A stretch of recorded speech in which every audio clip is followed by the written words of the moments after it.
கர்த்தராகிய இயேசு கிறிஸ்துவின் நேற்று நாமத்தினாலே உங்கள் அனைவருக்கும் என் அன்பின் வாழ்த்துதலை நான் தெரிவித்துக் கொள்கிறேன். இன்றைக்கும் நாம் தியானிக்கும்படியாக எடுத்துக்கொண்ட வேத வசனம் 1 தீமோத்தேயு 6ஆம் அதிகாரம் 10ஆம் வசனத்தை நம்ம வாசிக்கலாம். பண ஆசை எல்லா தீமைக்கும் வேறாய் இருக்கிறது. சிலர் அதை இச்சித்து விசுவாசத்தை விட்டு வழுவி அநேக வேதனைகளாலே தங்களை உருவ குத்தி கொண்டிருக்கிறார்கள் என்று வேதம் சொல்கிறது.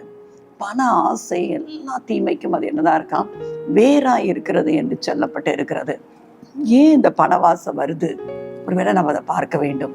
பண ஆசை தான் இந்த வாழ்க்கையில நடைபெறுகிற ஒவ்வொரு தீமைக்கும் காரணம் என்ன தெரியுமா? பணத்தின் மேல உள்ள ஒரு ஆசை. பணம் எல்லாருக்கும் தேவைதான். பிரசங்கி சொல்கிறாரும், பணம் எல்லாவற்றுக்கும் உதவும், செல்வம் எல்லாவற்றுக்கும் உதவும். ஆனால் அதன் மேலே ஆசை, எப்போ பார்த்தாலும் பணம் சம்பாதிக்கணுங்கிற, எப்படியாவது பணம் வந்துடணுங்கிற அந்த ஆசை இருக்குது பாருங்க. அதான் எல்லா தீமைக்கும் காரணம் என்று சொல்லப்பட்டு இருக்கிறது. ஒருவேளை ஏன் இந்த பண ஆசையில் நிறைய பேர் விழுந்து போகிறார்கள் என்று சொன்னால், அதே 1 தீமோத்தேயு 6ஆம் அதிகாரம் 9ஆம் வசனத்தை பாருங்க. ஐஸ்வர்யவான்களாக விரும்புகிறவர்கள் சோதனையிலும் கண்ணியிலும் மனுஷரை கேட்டிலும் அழிவிலும் அமிழ்த்துகிற மதிகேடும் சேதமுமான பலவித இச்சைகளிலும் என்ன செய்யறாங்க, விழுந்து போகிறாங்க. எப்படியாவது ஐஸ்வர்யமான ஆகிவிட வேண்டும் என்று சொல்லி நிறைய சோதனை, அவங்க வைக்கப்படுகிற கண்ணி இச்சையான காரியம். அது எப்படிப்பட்ட இச்சையான காரியமா? கேட்டிலும் அழிவிலும் அமிழ்த்துகிற மதிகெட்டதமான ஒரு காரியத்துல விழுந்து போய் தங்களையே கெடுத்துக் கொள்கிறார்கள் என்று பார்க்கிறோம். இதுக்கு ரூட் காஸ், மெயின் காஸ் எங்கே வந்துடுது? பண ஆசை.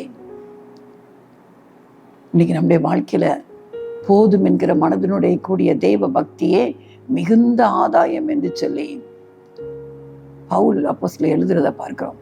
போதும் என்கிற மனம் இருக்கணும். கர்த்தருடைய பிள்ளைகளுக்கு போதும், மற்றவர்களை பார்த்து நம்முடைய வாழ்க்கையை வாழக்கூடாது. கர்த்தர் நான் என்னை வைத்திருக்கிற அந்த நிலைமை எனக்கு போதும் என்கிற ஒரு திருப்தியான வாழ்க்கை.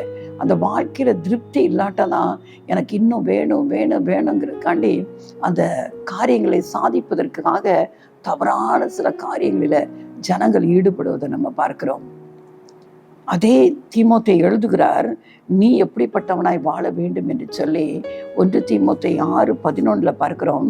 நீயோ தேவனுடைய மனுஷனே, இதை கேட்டுக்கொண்டிருக்கிற தேவ பிள்ளையே, நீ என்ன செய்யணும்? இவைகளை விட்டு ஓடி, பண ஆசையை என்ன செய்யணும்? விட்டு ஓடிவிட வேண்டும்.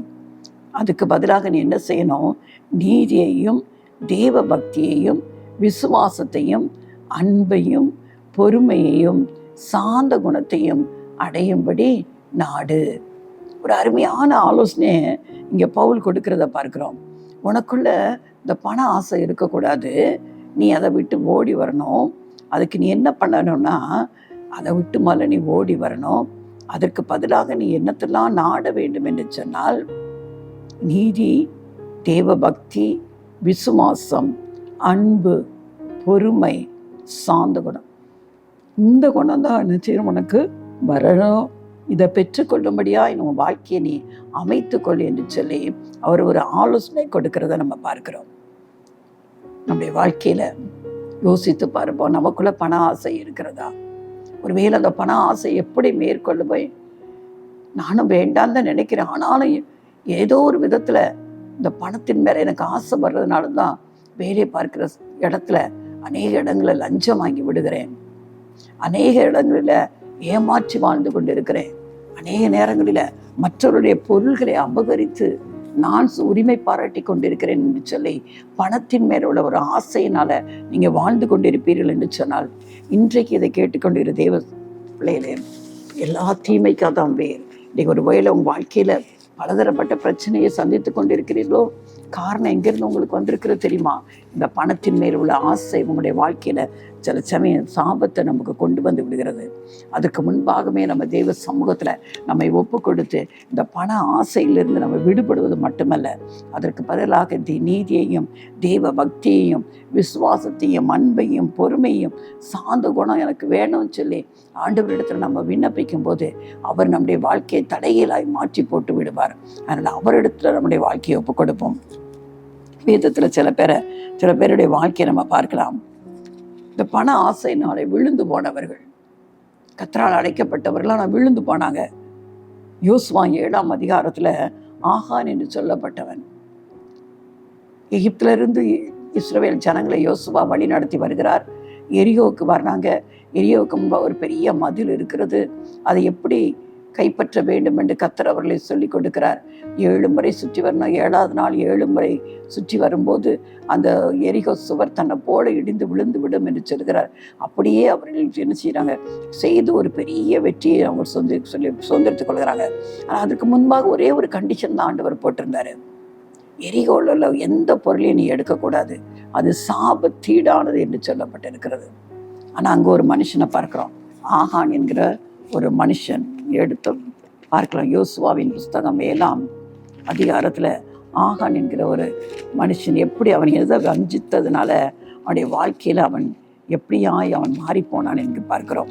யோசுவா 7:21 பாருங்க. ஆகான் சொல்கிறான், என்னத்தெல்லாம் எடுத்து வைத்தேன்னு, கொள்ளையிலே நேர்த்தியான ஒரு பாபிலோனிய சால்வையையும் 200 வெள்ளி சேக்கலையும் 50 சேக்கல் நிறையான ஒரு பொன் பாலத்தை நான் கண்டு அவைகளை இச்சித்து எடுத்துக்கொண்டேன்.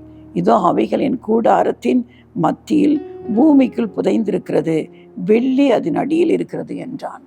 பாருங்க, அவன் கண்களில் ஒரு இச்சை. அந்த ஆண்டவர் சொல்லியிருக்கிறார், எரிகோ இருந்து சபிக்கப்பட்ட இடம், அல்லது எதுவுமே எடுக்கக்கூடாதுன்னு சொல்லி. ஆனால் அவன் அங்கே பாருங்க என்னதை எடுக்கிறான், நேர்த்தியான ஒரு பாபிலோனிய சால்வை, 200 சேக்கல் ஒரு பொன் பாலத்தை எடுக்கிறான்.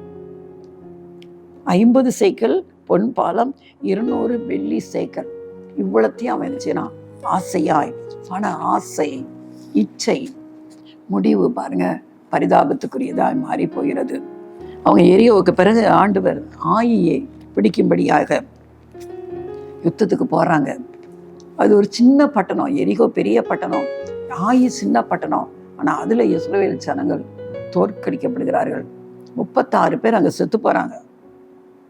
யோசுவா தேவனுக்கு முன்பாக வந்து முகங்குப்புற விழுந்து கிடக்கிறத பார்க்கிறோம். அப்பதான் ஆண்டவர் சொல்கிறார், ஏன் விழுந்து கிடக்கிற, எழும்பு, என்ன காரணம் என்று சொன்னார். அப்பதான் ஆண்டவர் சொல்கிறார் என்ன நடந்தது என்று சொல்லி. எல்லாரையும் வர சொல்லி பார்த்தா அங்க யாரு, யோசுவா.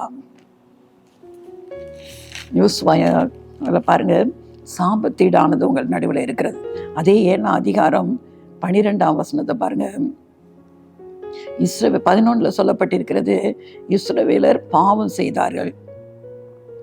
12ஆம் வசனம் சொல்கிறது, ஆதலால் இஸ்ரவேல் புத்திரர் தங்கள் சத்துருக்களுக்கு முன்பாக நிற்க கூடாமல் தங்கள் சத்துருக்களுக்கு முதுகை காட்டினார்கள், அவர்கள் சாபத்தீடானார்கள். நீங்கள் சாபத்தீடானதை உங்கள் நடுவில் இருந்து நிக்கிரகம் பண்ணாவிட்டால் இனி உங்களோடு இரேன் என்று கர்த்தர் சொல்கிறார். அதுக்கு முந்தின வசனம், என் உடன்படிக்கையை மீறினார்கள், சாபத்தீடானதை எடுத்துக்கொண்டதும் களவு செய்ததும் வஞ்சித்ததும் தங்கள் பண்டம் பாடிகளிலே வைத்ததும் உண்டே என்று சொல்கிறார். சாபத்தீடானது உங்க நடுவில் இருக்கிற வரைக்கும் நீங்க உங்க சத்துருக்களுக்கு முன்பாக நிற்கக்கூடாது.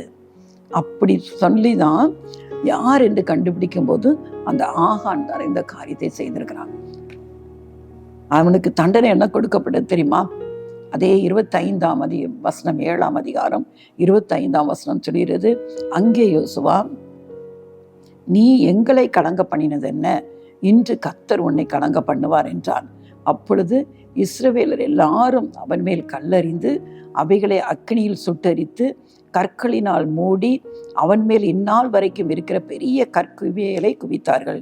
இப்படியே கர்த்தர் தமது கோபத்தின் உக்கிரத்தை விட்டு மாறினால், ஆகையால் அவ்விடம் இந்நாள் வரைக்கும் ஆகோர் பள்ளத்தாக்கு. பாருங்க, ஒரு மனுஷன் செய்த பாவத்தினாலே, ஒரு மனுஷன் ஆசைப்பட்டு பணத்தின் மேல ஆசைப்பட்டு அதை இச்சித்ததினாலே ஒரு ஜன கூட்டமே முழு இஸ்ரவேலருக்கு ஒரு தோல்வி வந்தது மட்டுமல்ல, கடைசியாக அவனுடைய வாழ்க்கையும் என்ன செஞ்சுச்சு, கொல்லப்பட்டு போனான், கல்லெறியப்பட்டு அவன் இறந்து போனான் என்பதை பார்க்கிறோம்.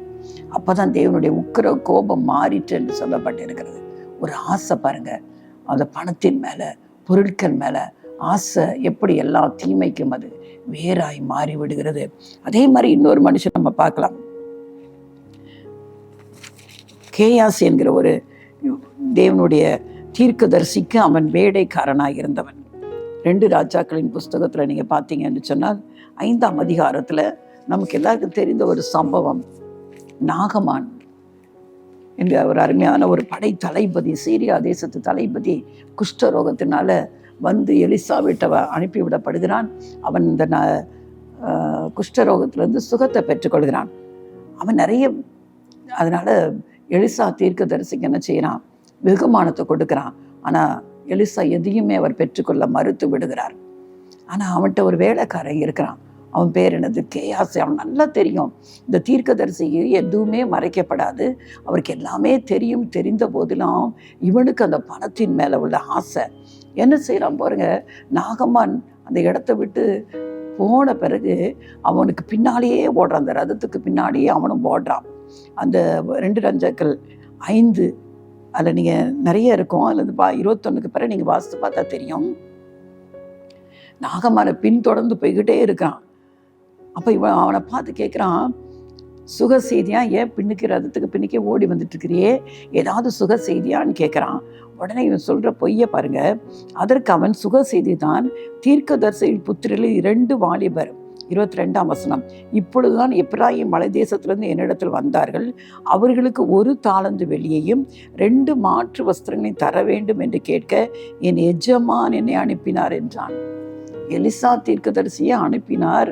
திடீர்னு எங்கள் வீட்டுக்கு யார் வந்துட்டாங்க, கெஸ்ட் வந்துட்டாங்க, அவங்களுக்கு கொடுக்கறதுக்கு இதெல்லாம் வேணும், வெள்ளியெல்லாம் கேட்டாருன்னு சொல்லி அனுப்பினாருன்னு சொன்னான். அதற்கு நாகமான், தயவு செய்து 2 தாலந்தை வாங்கிக்கொள். இவன் கேட்டது 1 தாலந்து, அவன் 2 தாலந்தை வாங்கிக்கொள் என்று அவனை வருத்தி 2 தாலந்து வெள்ளியை 2 பைகளில் 2 மாற்று வஸ்திரங்களோடு கட்டி, மாற்று வஸ்திரமும் கேட்பான், அவனுக்கு முன்பாக சுமந்து போக தன் வேலைக்காரன 2 பேர் மேல் வைத்தான். அவ்வளவு பொருள் 2 வேலைக்காரன் மேலே வைத்து கொண்டு போன்னு சொன்னான். அவன் என்ன செய்யறான் பாருங்க, எலிசா வீட்டுக்கிட்ட வந்தோடனே அந்த கேயாசி சொன்னான், இங்கேயே வச்சிருங்கன்னு. அவன் மேட்டண்டைக்கு வந்தபோது அவன் அதை அவர்கள் கையிலிருந்து வாங்கி வீட்டிலே வைத்து அந்த மனுஷனை அனுப்பிவிட்டான். அவர்கள் போய்விட்டார்கள், வாங்கி வச்சுட்டான். இது எலிசாக்கு தெரியாது என்று சொல்லி. ஆனால் பின்பு அங்கே அதுக்கு பிறகு நடந்ததை பாருங்க, அந்த 25ஆம் வசனம், பின்பு அவன் உள்ளே போய் தன் எஜமானுக்கு முன்பாக நின்றான். கேயாசியே, எங்கே இருந்து வந்தா என்று எலிசா அவனை கேட்டதற்கு அவன், உமது அடியான் எங்கும் போகவில்லை என்றான். முதல் போய், நான் எங்கேயுமே போகலை, இங்கே தான் இருந்தேன் அப்படிங்கிறான். அடுத்து சொல்கிறான், எலிசா சொல்கிறார், அப்பொழுது அவன் இவனை பார்த்து, அந்த மனுஷன் உனக்கு எதிர்கொண்டு வர தன் ரதத்திலிருந்து இறங்கி திரும்புகிறது போது என் மனம் உன்னுடன் கூட செல்லவில்லையா? பணத்தை வாங்குகிறதுக்கும் வஸ்திரங்களையும் ஒலிவத்தோப்புகளையும் திராட்சை தோட்டங்களையும் மாடுகளையும் வேலைக்காரையும் வாங்கிறதுக்கு இது காலமா? ஆகையால் நாகமானின் குஷ்டரோகம் உன்னையும் உன் சந்ததியாரையும் என்றைக்கும் பிடித்திருக்கும் என்றான். உடனே அவன் உறைந்த மலை நிறமான குஷ்டரோகியாகி அவன் சமூகத்தை விட்டு புறப்பட்டு போனான். எலிசா சொல்கிறாரு, நீ போனல ரதத்துலேருந்து அவன் திரும்பி வந்து எதுவும் சுக செய்தியான்னு கேட்டான்ல, அப்போ என் மனமும் உன் கூட சொல்லலையா? ஒரு தீர்க்கதரிசிக்கு எங்கனாலும் அவர் கண்டுபிடித்து விடுவார் அல்லவா, தேவன் அவனுக்கு வெளிப்படுத்தி வருவார் அல்லவா. நீ இதை செய்தபடி இது நம்ம இப்படிலாம் வாங்கி வாழ வேண்டிய காலமா இல்லவே இல்லை. நீ இதை செய்ததுனால எந்த நாகமான் குஷ்டரோகத்திலிருந்து சுகமாகும்படி இஸ்ரவேல் தேசத்திற்கு வந்து தேவ வார்த்தைக்கு கீழ்ப்படிந்து அந்த யோர்தானில் மூழ்கி எழும்பின போது அவன் சுத்தமான ஒரு மனிதனாய் திரும்பி போனான் அல்லவா. ஆனால் அவன்கிட்ட இருந்து விலகின அந்த குஷ்டரோகம் உன்னையும் உன் சந்ததியையும் பிடித்து கொள்ளும் என்று சொல்லி அவர் சொல்கிறார். உடனடியாக அந்த கேயாசிக்கு என்ன வந்துடுது, குஷ்டரோகம் வந்து விடுகிறது. பாருங்க, யோசித்து பாருங்க, இன்னைக்கு நம்ம கிருபையின் காலத்துல வாழ்ந்து கொண்டு இருக்கிறோம். ஒருவேளை நம்ம செய்கிற ஒவ்வொரு பாவத்திற்கும் தண்டனை கிடைக்கும் என்று சொன்னால் நம்மளால் வாழவே முடியாது. அங்க பாருங்க, கேயாசி பண ஆசை, ஐயோ இவ்வளவு பணம் தாரேன்னு சொல்றாரு, நம்ம எஜமா வாங்க மாட்டேங்கிறாரு, நம்மளாவது வாங்கி கொள்ளணும், நம்ம வாங்கின இவருக்கு எங்க தெரிய போகுது என்று அவன் ஒரு நினைப்பு நினைச்சிட்டு தான் போய் வாங்குறான். ஆனா எல்லாவற்றையும் தன்னுடைய தீர்க்கதரிசிகளுக்கு வெளிப்படுத்துகிற ஆண்டவர் எலிசாவை அதை அறிந்து கொள்ள உதவி செய்கிறார். அதனால நாகமானிட்ட இருந்து விலகின குஷ்டரோகம் கேயாசியும் அவன் சந்ததியும் பிடித்து கொண்டதை நம்ம பார்க்கிறோம். பண ஆசை எல்லா தீமைக்கும் வேறாய் இருக்கிறது. இன்னும் ஒரு காரியத்தை நம்ம பார்க்கலாம். புதிய ஏற்பாட்டில் நம்ம பார்க்கிறோம். அப்போஸ்தலர் புஸ்தகம், அப்போஸ்தலர் அனனியா சப்பீராள் என்று சொல்லப்பட்ட 2 பேரை குறித்து நம்ம பார்க்கிறோம் அல்லவா? எல்லாரும் அப்போஸ்தலர் காலத்துல தங்களுக்கு உண்டான எல்லாவற்றையும் விற்று தேவனுடைய சீஷர்கள் யோவான் பேதுருவின் பாதப்படியில் வைத்து எல்லாரும் பொதுவாய் வைத்து அனுபவித்தார்கள் என்று சொல்லப்பட்டிருக்கிறது. ஆனால் அங்கே ஒரு கணவன் மனைவி என்ன செய்கிறாங்க? அவங்களும் காணியாட்சியை விற்கிறாங்க. ஆனால் என்ன செஞ்சுறாங்க? முழுமையாக கொண்டு போய் கொடுக்கறதுக்கு அவங்களுக்கு விருப்பம் இல்லை. ஒரு பகுதியை அவங்க என்ன செஞ்சுறாங்க? வஞ்சித்து வைத்துறாங்க. அது தங்களுக்காக எடுத்து போயிட்டு அப்போஸ்தலர் பாதத்தில் மீதத்தை கொண்டு வைக்கிறாங்க. ஆனால் ஃபஸ்ட்டு கணவர் அனனியா போகிறாரு. பேதுரு கேட்குறாரு, இவ்வளோ நிலத்தை இவ்வளவுக்கு தான் விற்றீங்களான்னு. ஆமான்னு சொல்லுறாரு. அந்த 5 அப்போஸ்தலர் 5:3-4 வாசிப்போம். பேதுரு அவனை நோக்கி, அனனியாவே, நிலத்தின் கிரயத்தில் ஒரு பங்கை வஞ்சித்து வைத்து பரிசுத்த ஆவியினிடத்தில் பொய் சொல்லும்படி சாத்தான் உன் இருதயத்தை நிரப்பினது என்ன? அதை விற்கும் முன்னே அது உன்னுடையதாக இருக்கவில்லையா? அதை விற்ற பின்பு அதன் கிரயம் உன் வசத்தில் இருக்கவில்லையா? நீ உன் இருதயத்தில் இப்படிப்பட்ட எண்ணம் கொண்டது என்ன? நீ மனுஷனிடத்துல அல்ல, தேவனிடத்துல பொய் சொன்னாய் என்றான். என்ன செய்கிறாங்கன்னா, எல்லாரும் விற்று கொண்டு போய் முழுமையாக வைக்கிறாங்க. இவங்க அந்த பணத்தை அப்படியே கொடுக்கறதுக்கு அவங்களுக்கு மனசு அல்ல. ஒருவேளை பேதுருட்ட அவங்க கேட்கும்போது சொல்லியிருக்கலாம், ஒரு பணத்தை நாங்கள் எடுத்து வைத்திருக்கிறோம், எங்களுக்காக எடுத்து வைத்திருக்கிறோம் சொன்னால் கூட அவர் ஒன்றும் சொல்லியிருக்க மாட்டார். ஆனால் இவன் என்ன சொல்லுகிறான்? எல்லாவற்றையும் கொண்டது வைத்து விட்டோம், ஆனால் வஞ்சித்து வைத்திருக்காங்க. ஒரு பங்கை தங்களுக்காக எடுத்து வைத்திருந்தார்கள். அவர் என்ன சொல்ல, நீ மனுஷன் இடத்துல பொய் சொல்லலை, பரிசுத்த ஆவியின் இடத்துல பொய் சொல்ல என்று சொன்ன உடனே அவன் கீழே விழுந்து ஜீவனை விடுகிறத பார்க்கிறோம். இது நடந்ததே தெரியாமல் அவன் மனைவி சப்பீராள் வர்றாங்க. அவங்ககிட்ட கேட்கும்போது அவளும் அதை தான் சொல்கிறாரு. அந்த 9ஆம் வசனம் பாருங்க. பேதுரு அவளை நோக்கி, கர்த்தருடைய ஆவியை சோதிக்கிறதற்கு நீங்கள் ஒருமனப்பட்டது என்ன? இதோ உன் புருஷனை அடக்கம் பண்ணினவர்களுடைய கால்கள் வாசற்படியிலே வந்திருக்கிறது, உன்னையும் வெளியே கொண்டு போவார்கள் என்றான். உடனே அவள் அவனுடைய பாதத்திலே விழுந்து ஜீவனை விட்டாள். வாலிபர் உள்ளே வந்து அவள் மரித்து போனதை கண்டு அவளை வெளியே எடுத்துக்கொண்டு போய் அவளுடைய புருஷன் அண்டையிலே அடக்கம் பண்ணினார்கள். நீங்க 2 பேரும் ஒருமனப்பட்டு தேவனுடைய ஆவியை சோதிக்கிறது என்ன என்று கேட்கிறார். 2 பேரும் ஒன்று போல போய் சொல்கிறாங்க, இவ்வளவுக்கு தான் நாங்கள் நிலத்தை என்ன செஞ்சோம்? விற்றோம். 2 பேரும் ஒரே மாதிரி சொல்லி ஒரு பங்கை தங்களுக்காக வைத்து கொண்டார்கள்.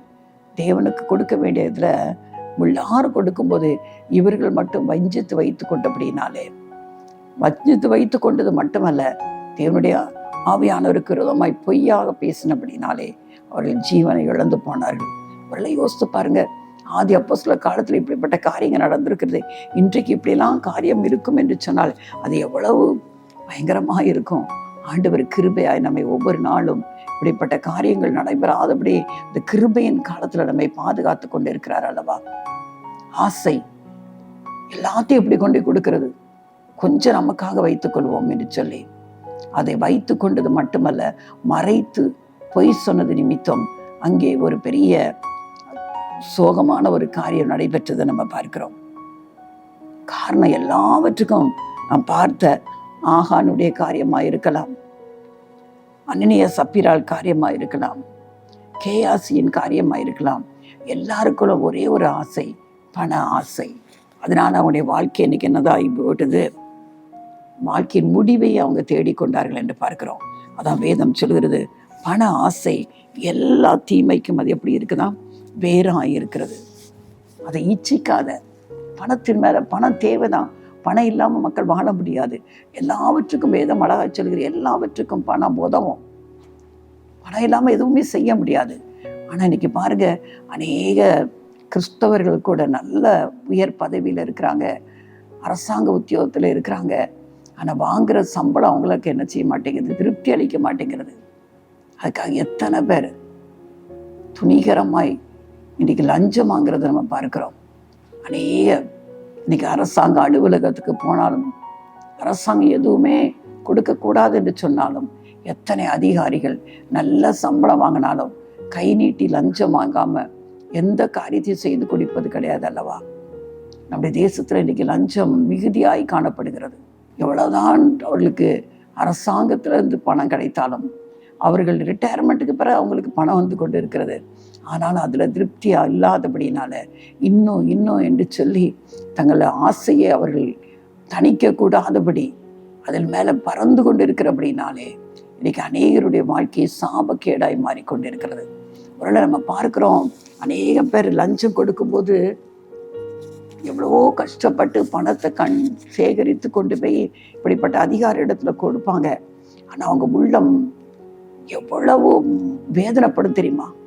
இப்படிலாம் கொண்டு போய் இந்த மனுஷனுக்கு கொடுக்க வேண்டியது இருக்குது, இவன் நல்லா இருப்பானா, இவன் குடும்பம் நல்லா இருக்குமான்னு சொல்லி எத்தனை பேர் சபித்து விட்டு அந்த பணத்தை கொடுக்குறாங்க தெரியுமா? ஆனால் அதை பெற்றுக்கொள்கிற மனுஷனுடைய வாழ்க்கை சாபம். நிச்சயமாக காரணம் இல்லாமல் இட்ட சாபம் தான் பழிக்காது, ஆனால் காரணத்தோடு இட்ட சாபம் பழிக்கும். இப்படிப்பட்ட ஏழை எளிய மக்கள் இடத்துல இருந்து லஞ்சம் வாங்கும்போது அவர்கள் வயிறு எரிந்து போடுகிற அந்த வார்த்தைகள், சொல்லுகிற வார்த்தைகள் அநியாயமாய் பெற்றுக்கொள்கிற மனுஷனுடைய வாழ்க்கை என்ன செஞ்சிருது? அதில் அப்படியே நடைபெற்று விடுகிறது. ஒருவேளை தேவனுடைய நாமம் தூஷிக்கப்படக்கூடாது. அநேக கிறிஸ்தவ பிள்ளைகளுக்கு ஆண்டவர் நல்ல அரசாங்க உத்தரயோகத்தை கொடுத்திருக்கிறார். அநேகர் மூலம் அநேகர் ஆசீர்வதிக்கப்படுவதற்கு பதிலாக அநேகர் தங்கள் கைகளை இப்படிப்பட்ட லஞ்சத்துக்கு நீட்டினபடினாலே அவருடைய வாழ்க்கை சாபத்துக்குரிய வாழ்க்கையை மாறி போயிருக்கிறது அல்லவா? இன்றைக்கி உங்கள் வாழ்க்கையில் யோசித்து பாருங்க. ஏதோ ஒரு காரியத்து நிமிஷம் உங்கள் வாழ்க்கையில், உங்கள் குடும்பத்தில் எதுவும் சரியில்லாமல் காணப்படுகிறதா? சற்று யோசித்து பாருங்க. என் வாழ்க்கை கர்த்தருக்கு முன்பாக எப்படி இருக்கிறது? அநியாயமாக நான் சம்பாதித்து கொண்டிருக்கிறேனா? அநியாயமாக யார் இடத்துல அது பெற்றுக்கொண்டு இருக்கிறேனா? சகேவியை பாருங்க, ஆயக்காரன். அவன் ஆண்டவராக இயேசு கிறிஸ்து அவன் வீட்டுக்கு வருவேன்னு சொன்ன உடனே அந்த காட்டத்தி மரத்திலிருந்து இறங்கி தேவனை தன்னுடைய வீட்டிற்கு அழைத்து கொண்டு போகிறான். ஆண்டவர் அவன்கிட்ட ஒன்றுமே கேட்கல. நீ அநியாயமாக சம்பாதிச்சுக்கிறியா, அநியாயமாக வட்டி வாங்கினியா, அப்படிலாம் எதுவுமே அவர் கேட்கல. ஆனால் அவனாகவே சொல்கிறான், நான் யாரிடத்துல அது அநியாயமாக வாங்கியிருப்பேன் என்று சொன்னால் அதனால தனியாக நான் திரும்ப கொடுத்து விடுகிறேன். அவனுக்குள்ள ஆண்டவரை பார்த்த உடனே உள்ளத்துல குத்தப்படுகிறான். எத்தனை அநியாயமா நான் சம்பாதித்திருக்கிறேன், எனக்கு அது மன்னிப்பு வேணும் என்று சொல்லி ஆண்டவர் சமூகத்துல சகையை விழுந்தபடியினாலே கர்த்தர் அவனை மீட்டு எடுக்கிறத நம்ம பார்க்கிறோம். கர்த்தர் அவனுடைய வாழ்க்கை அதற்கு பிறகு ஆசீர்வதிக்கிறத நம்ம பார்க்கிறோம். இன்றைக்கும் யார் கேட்டுக்கொண்டிருக்கிற யாராக இருந்தாலும் இப்படிப்பட்ட பண ஆசையில நீங்க விழுந்து போயிருப்பீர்கள் என்று சொன்னால், அது நிமித்தம் உங்க நிமித்தம் உங்க குடும்பத்துக்கு இன்னைக்கு சாபங்கள் வந்திருக்கும் என்று சொன்னால் இன்னைக்கு ஒப்பு கொடுங்க. ஆண்டவரை தெரிந்தோ தெரியாமலோ இப்படிப்பட்ட காரியத்தை நான் செய்து விட்டேன், தயவாக என்னை மன்னித்து ஆண்டவரை இதுவரைக்கும் நான் செய்த அநியாயத்திற்கு அப்பா நான் திரும்ப செலுத்தி விடுகிறேன் என்று சொல்லி உங்க வாழ்க்கையை கர்த்தருக்கு ஒப்பு கொடுப்பீர்கள் என்று சொன்னால், கர்த்தர் எப்படிப்பட்டவர்களாக இருந்தாலும் நீங்க அவருடைய வாழ்க்கை, உங்க வாழ்க்கையை அவருடைய சொற்படி செய்யும்படியாக ஒப்பு கொடுப்பீர்கள் என்று சொன்னால் கர்த்தர் உங்களை ஆசீர்வதிக்கிறதுக்கு அவர் உண்மையுள்ள தேவனாய் இருக்கிறார். அப்படிப்பட்ட கிரியைகளை உங்க வாழ்க்கையில நீங்க கடைபிடிக்க ஆரம்பிங்க. எல்லா தீமைக்கு வேறாய் இருக்கிற பண ஆசையை விட்டு விலகி ஓடி விடுங்கள். அதற்கு பதிலாக வேதம் சொன்னது போல 1 தீமோத்தேயு 6:11 திரும்ப நாம் வாசிக்கலாம். நீயோ தேவனுடைய மனுஷனை இவைகளை விட்டு ஓடி நீதியையும் தேவ பக்தியையும் விசுவாசத்தையும் அன்பையும் பொறுமையையும் சாந்த குணத்தையும் அடையும்படி நாடு. இப்படிப்பட்ட குணங்கள் நம்ம வாழ்க்கையில உருவாக நீங்க ஒப்பு கொடுப்பீர்கள் என்று சொன்னால் கர்த்தர் எல்லாவற்றையும் அவர் எல்லா கண்களுக்கு முன்பாக உங்களை கர்த்தர் மகிமைப்படுத்துவார். மனம் திரும்புகிற ஒரு பாவி நிமித்தம் பரலோகத்துல மிகுந்த சந்தோஷம் உண்டாகும் என்று சொல்லப்பட்டபடி அப்படிப்பட்ட வாழ்க்கை வாழ்ந்து கொண்டிருப்போம் என்று சொன்னால் இன்றைக்கு அந்த வாழ்க்கையை விட்டு ஆண்டவரண்டை வரவோமா? ஆண்டவரை நோக்கி பார்ப்போம். அன்பின் பரலோக தகப்பனே, அப்பா, பண ஆசை எல்லா தீமைக்கும் வேறாக இருக்கிறது வேதம் சொல்கிறது அல்லவா? இன்றைக்கு எத்தனை பேர் பணத்தின் மேலே ஆசைப்பட்டு ஒருவேளை சூழ்நிலை காரணமாக குடும்பத்தில் உள்ள ஏதோ ஒருடைய தூண்டுதலின் பெயர்லப்பா இன்றைக்கு அவர்கள் இப்படிப்பட்ட காரியங்களை செய்திருப்பார்கள் என்று சொன்னால் கிருபையாயுடைய பாவங்களை மன்னித்து ஆண்டவரே இழந்து போன எல்லாவற்றையும் ஆண்டவரே அவர்கள் பெற்றுக்கொள்ளத்தக்கதாய் கர்த்தாவே தகப்பனே அவர்கள் உங்களுடைய சமூகத்தில் தங்களை ஒப்பு கொடுத்தபடியினாலே அவருடைய வாழ்க்கையில் நீங்கள் கிருபையாக இரக்கம் செய்யுங்கப்பா. அநியாய அநியாயமாய் காரியத்தை பெற்றுக்கொண்டிருப்பார்கள் என்று சொன்னால் அதை திரும்ப செலுத்தும்படியாய் அவருடைய உள்ளத்தில் நீங்க கிரியை செய்யுங்கப்பா. ஒரு புதிய பாவ மன்னிப்பை அவர்கள் பெற்றுக்கொள்ளட்டும். பண ஆசைக்கு விலகி ஓடட்டும். அதனால வருகிற எல்லா சாப கேடுகள் இருந்த அவருடைய வாழ்க்கையில் ஒரு விடுதலை கொடுத்து இனி வருகிற நாட்கள் ஆசீர்வாதமும் சந்தோஷமும் சமாதானமும் நிறைவுகளை நிறைந்த வாழ்க்கையாக இருக்கட்டும். குறைவுகள் எல்லாம் இயேசு கிறிஸ்துவுக்குள்ளா எல்லாம் நிறைவாக மாறட்டும் ஆண்டவரே. உடைய பிள்ளைகளுடைய வாழ்க்கை இனிமேல் ஆண்டவரே தேவனுக்கு பிரியமுள்ள ஒரு வாழ்க்கை வாழ முடியாது. கர்த்தருடைய ஆவியானவர் அவர்களை பலப்படுத்துவீராக. நீங்கள் அப்படி செய்கிற கிருபைக்காக நன்றி செலுத்துகிறேன். இயேசு ரட்சக நாமத்தில் ஜெபிக்கிறேன் நல்ல பிதாவே. ஆமேன், ஆமேன்.